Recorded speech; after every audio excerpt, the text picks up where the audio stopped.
I want to begin with an observation. The observation is that in this venue, there's probably in the order of 1,000, maybe a couple thousand computers. There's some in your pockets. You brought some with you. There's computers running various systems in the buildings, a few thousand computers. But if you think about instances of notations, of symbols, graphics, signage, maps, things that people have written down, notes in your notebook, there are probably at least 100 times, if not 1,000 times more, instances of notations, of ways that you write things down to communicate, to remember things, to work on them in this venue. And my observation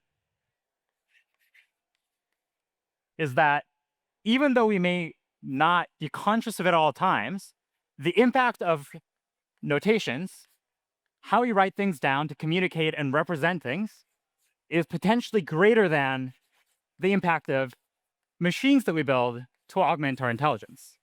They're both ways to make us smarter, make us more effective at what we want to do, but notations possibly has a greater impact, even though we may not be conscious of it. And I call this idea notational intelligence. And for the rest of our time together today, I want to talk through first what makes good notations, why do some ways of writing things down feel more satisfying and more useful, and dive into some attributes of good notations. And then I want to think through how we might be able to use some other modern tools of deep learning to think about new kinds of notations we can create.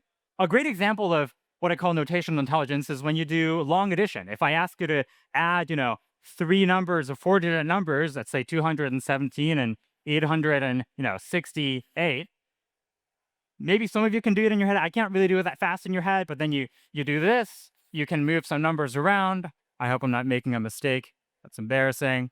It's not this. It's this. Okay. And in this calculation, I didn't really do the calculation purely in my head. It's not just that I became more intelligent in my brain. It's also not that the chalkboard is a machine or a calculator. There's no, there's nothing behind this.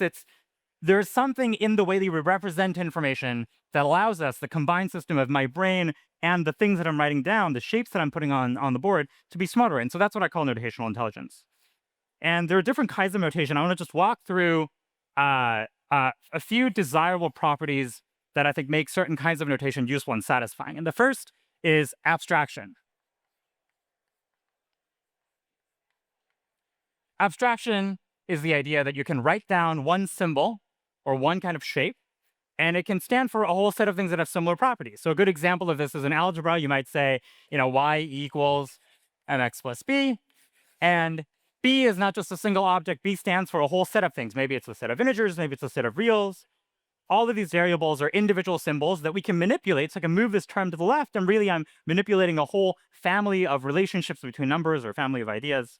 And that is really powerful because you can start to manipulate larger objects, potentially entire families of equations or relationships by just moving symbols around on the board. The second and third properties that make great notation are suggestiveness and what our favorite mathematician Terry Tao calls natural transformations. And they're related kind of abstract ideas. So I'll try to first state it, and then I'll give you an example. Suggestiveness is the idea that if two things, when you write them down, look the same, then they probably share some property that is implied by the similarity of the shapes. And natural transformation is a related idea that when you could apply some operation to the shapes in the space of writing, graphical space, that they have some corresponding meaning in what you're doing with the underlying ideas. So what does that mean? A good example of this comes from two different ways that early inventors of calculus wrote down the idea of derivatives. Leibniz and Newton. Leibniz was coming from a more pure mathematical background. He wrote down derivatives as such. You do like a dy over dx. And this is a ratio of differentials. It's the ratio of a tiny movement in x to a tiny movement in y, right? Remember this from high school. And you can manipulate this in a few different ways. You can maybe, multiply it by other ratio of differentials. You can take squares of things. And although there are rigorous ways you can manipulate this, you can also just kind of eyeball certain things, and you can operate mechanically on the symbols in a way that means something in the space of ideas. Whereas Newton, coming from a physics background, would say something like, oh, I only really care about derivatives over time, about how fast things are moving and accelerating. So he'd say something like, there's position, and maybe the first derivative is like a dot over the value, and the second derivative of acceleration is like 2 dots over the value. And this is from an abstraction perspective, it's really nice. It's a lot simpler, but you can't really operate on these things in a way that makes any sense. There's not that much mathematical implied by the shape of the notations. And so in practice, we find, of course, that this is the more common way to work with derivatives in mathematical literature because the Leibniz notation is both more suggestive and more amenable to natural transformations. And then finally, the fourth family of properties that we really care about for good notations is that they take advantage, that they are graphical. To be graphical means to take advantage of the implicit biases that we have in our visual perception system to make sure that whenever we operate on things in these two dimensions, that they are kind of naturally intuitive because of the way that our brain works and our perception system works. One way that this is the case is that notations that we work with here and in the venue and in the signages are all flat. They could be three-dimensional. You could imagine ways of writing things down involve CAD models and videos and other kinds of dimensions, but flat notations are useful because we can move them around. They're mobile. You can scale them up and down really easily. So you can take notations that describe really complex, really large objects and really small objects like bacteria, and you can bring to bear the same tools of geometry like arrows and shapes and measurement and ratios onto all of these notations, different kinds of maps and graphs and plots, because they ultimately boil down to 2D shapes that are flat that you can move around and you can copy and you can print out. A really great example of graphical notation is the coordinate plane. So we could take something like y equals mx plus b, and we could just say, okay, we'll draw a y-axis here, x-axis here, and maybe this is like the line that we want to represent with this equation. And this is useful for manipulating numbers in algebraic terms, but this is really what gets us to understand the relationships between numbers, right? Like if I move the value of v up and down, maybe it means that the line moves up and down because that's moving the y-intercept, or maybe the slope is m, and so it represents something physical. And so the coordinate plane is a really, really useful notation for us because it allows us to take advantage of the implicit kind of visual understanding that we have as humans kind of just moving around our space. Another example of really great visual notation that is one of my favorite examples because of how surprising it is the arrow. Like we have arrows here, we have arrows, I think pretty much every speaker that we've had today has drawn an arrow at some point pointing to something or gesturing in a direction of movement. So it's really kind of, we're fish in the water. We're used to the idea of arrows. How old do you think this arrow symbol is in recorded history? What do you think is the earliest example of the arrow symbol we can find? It turns out the earliest example of arrows that we can find is about 300 years old. It's from 1737. That's pretty wild, right? Before that, if you wanted to draw something and you want to point at something, you had to draw like a hand pointing at the thing, which is pretty crazy. And so even something as basic as a coordinate plane or even the arrow symbol, somebody had to think up and invent, and that invention allows us to work with these other kinds of notations much, much more easily. Another great kind of notation that we are all used to as programmers and practitioners in computer science is programming languages. Programming languages describe a totally new family of ideas. The idea of programs didn't really exist when a lot of this work was done, and yet programming languages are a kind of notation, a thing that you write down on paper on a computer screen to talk about a family of concepts that are programs, that are this kind of complex, dynamic objects that allow computers to be turned into useful machines. And programming languages have all these elements. They use abstraction, they offer abstraction, and that you have variables and functions that abstract over important concepts. They are suggestive and amenable to natural transformation, and that if you're refactoring programs, you'll often take a term, take a function, replace the term with a function, you're moving values around, and you're performing actions in the space of written programs, in the space of symbols that have corresponding meaning in the space of actual programs, this abstract object that exists inside a computer, right? And then finally, they're maybe more graphical than you might initially think, because when you indent code, when you syntax highlight code, you are using the implicit biases that we have as humans of how we perceive color and how we perceive space to denote useful ideas in the space of programs like variable scope. So these are how we get good notations. So now we're in 2026. We don't have to just invent arrows anymore. We can bring the more powerful tools that we have at our disposal, like deep learning, to try to think about how we might kind of more intentionally invent new kinds of abstractions for new kinds of ideas. When we build these models, as some of the folks talked about previously, we have models learning these new kinds of weird ideas. When you look inside a model, maybe they learn features that are not really interpretable to us. Maybe if you look inside a model and apply interpretability techniques, you get things like LoRa layers and strange new features that we don't really have words for. But if we could somehow figure out how to mechanize the process of getting good notation, maybe we can mass produce new kinds of ways to write down ideas that we don't yet have words for or yet have notations for. And so how do we invent new notations with deep learning? There's actually some prior art in this space in the field of cognitive science.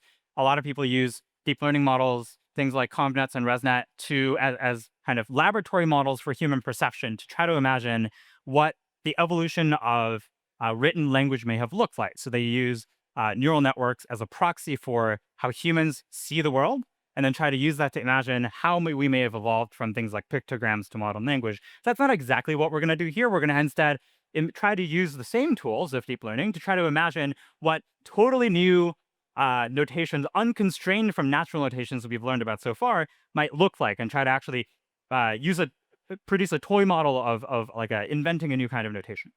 So when you want to invent a new notation, you need two things. First thing you need is you need to decide on an input domain. What do you want to represent with your notation?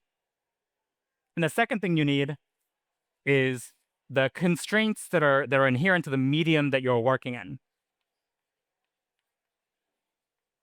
So the constraints of the medium. For example, so if I'm trying to write things on a chalkboard, the constraints of the medium are not just that it's flat, but also that maybe you need high contrast. Maybe I can't do shading super well, so it needs to be just pure black and white. Maybe it needs to be made of strokes instead of pixels because I'm writing with something that generates lines. But if you're using a model that's generating raster images, maybe your medium actually can allow for pixel images and raster images. And we'll see exactly that. And so just to produce a toy model of inventing a new notation with deep learning, let's say we're going to pick a really simple input domain, which is just a vector of size n, where only one of the values can be 1 and the rest has to be 0. So imagine like, maybe it's like 0, 1, 0, 0, 0. And this is like a vector of size 5 where exactly one value is 1, right? So we call that one hot vector. And let's say that's like vector n, and we have n values. Another way to think about this object is it's like an alphabet. Like the English alphabet has 26 letters. Each letter can only be one letter. A letter can't be like A and B. And so we're going to try to kind of train a model to learn a new alphabet that is n letters big. So we have this input that's just a vector. We put this first into an image generator model, G, and this is going to generate some kind of an image. In our case, this is a ResNet style convolutional model in my little toy model, and so maybe it generates like a 32 by 32 image. And then we're going to have a different model try to read what this model wrote down to represent this idea. So this is a generator, it's writing something down, and then we have a decoder that's trying to decode this back into what the decoder thinks the generator tried to write down, which we call v prime n, and it's the same size, right? And so we optimize this whole thing end to end with gradient descent to try to make sure, there's another arrow, try to make sure that the generator and decoder kind of learn to talk to each other. In other words, when we take some vector, put it through the generator to produce an image, put it through a decoder to try to figure out what it meant, hopefully the values v prime n and vn are similar. We try to minimize the difference. And at this point, we have a handout. So we'll start handing out. And if you don't want to, if we don't have enough handouts for everybody. So if you don't see it, if you don't get a handout, you can also go to the URL linus.zone/compile, and you'll see the same thing. The handout shows you kind of two interesting things.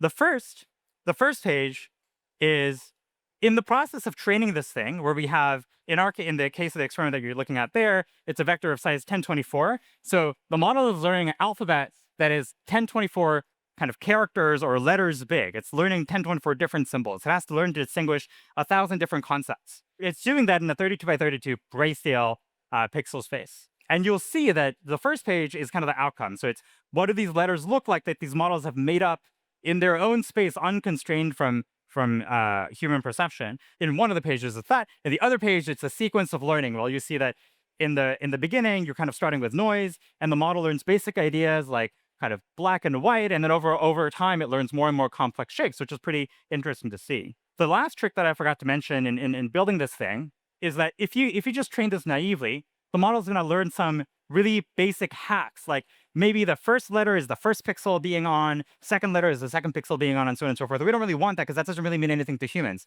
So we have to go back to our graphical implicit biases of the human visual perception and say, what kinds of invariants do we want to impose in the medium? For example, we want symbols to kind of mean the same thing, whether they're big or small. And so we impose a scale invariant. We make sure that when we get a generator image out of the generator, maybe we make it smaller and make sure that a smaller symbol decodes of the same thing. We make it rotational invariance. If you take a letter that this thing has learned and turn it around, it still kind of means the same idea. And so we have rotational invariance, scale invariance. We also vary the color a little bit. So a brighter or a darker version of the same symbol roughly means the same idea. And so if you train this system, this kind of autoencoder with an image in the middle, with these invariants, the model, it turns out, learns to encode a family of ideas or domain of ideas in its own kind of visual space. In essence, it's learned kind of its own graphical representation of ideas. The reason I've divided this board here in two like this is that on the left side is our world. It's the things that we've kind of, by culture, by communities of practice, invented to support us, and they've kind of evolved really organically, right? And in the right is this totally alien world, where we've taken a model not just as a way to learn what's already out there, but as a simulator that can simulate anything and learn anything. They don't have to be learning just the laws of physics that exist in our world. They don't have to just learn the languages that we already know. We can instead use these to try to imagine new kinds of languages, new kinds of ways of writing things down, new laws of physics. And I think this idea of thinking of a computer and a model as a simulator for anything, not just as a simulator for our specific world and experience and way of being, is really powerful. And while we get a lot of value out of simulating things that exist in our world, I think it's maybe much more interesting to try to use models as a laboratory for imagining other kinds of being, other ways of imagining things, other concepts, other ways of writing things down. And this was really what I thought for a long time about. And I would push everyone here with all of your new tools and new keyboards to think about it. How do we use models that we know and love to not just model the current world, but to speak of unspeakable ideas and to see what we really can't imagine yet that might come in the future? Thank you so much, guys, and have a wonderful conference.